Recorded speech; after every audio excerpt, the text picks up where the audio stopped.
We're coming today in the book of Philippians to probably the best known section of this chapter, of this book, and probably one of the best known passages in all the New Testament. And that's because it deals with the issue of anxiety.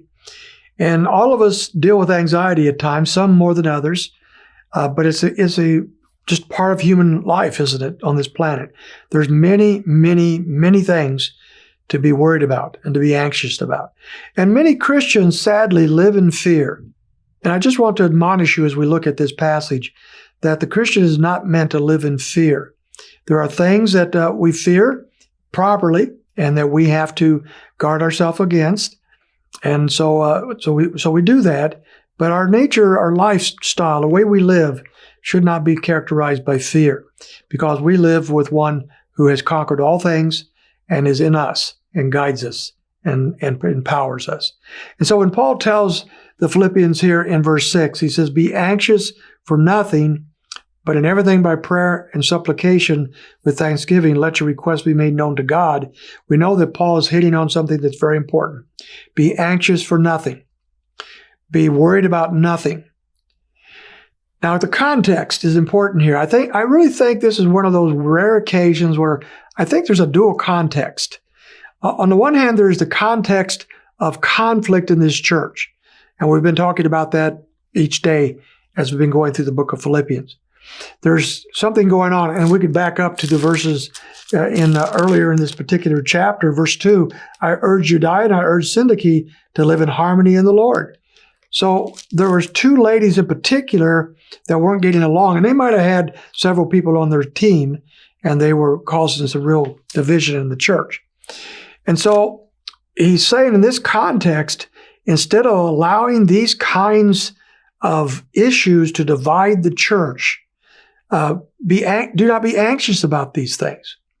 Don't divide up over these things. Rest in these things. Find the peace of God in these things, between the conflicts between two people or two groups of people.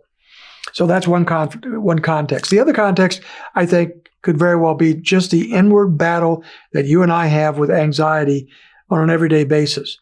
We worry about our economy. We worry about our family. We worry about our health.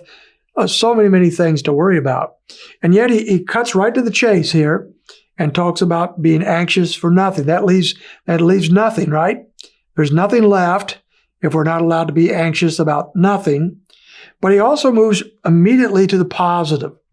But in everything, instead of being anxious, in everything by prayer and supplication, with thanksgiving, let your request be made known to God.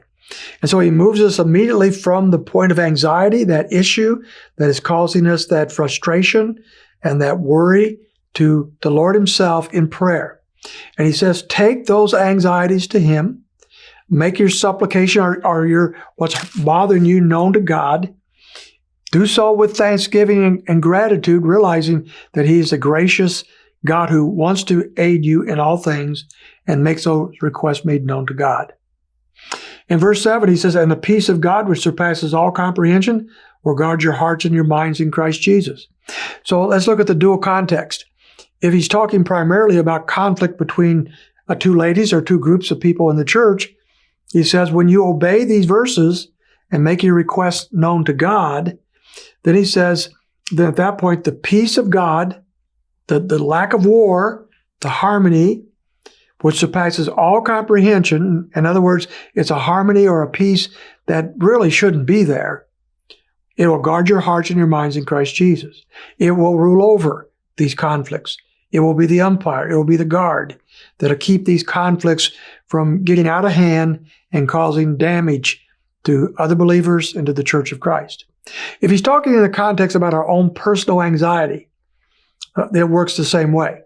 As we look at this verse, we see it's a peace of God that comes into our hearts, that floods into our hearts at a time maybe when we shouldn't be peaceful, at a time when maybe, there's no good reason to be at peace with this situation, but we find it to be the case. And that's because he guards our hearts and minds in Christ Jesus. It's a supernatural thing. As we give our supplications to him, as we turn from our anxiety and turn to him in prayer, laying those anxieties at his feet, He promises to come in and give us His peace and guard our hearts and our minds in Christ Jesus, so these worries do not dominate our lives. What a beautiful, beautiful truth He gives us here. I hope this gives you a wonderful day in the Lord as you think about it.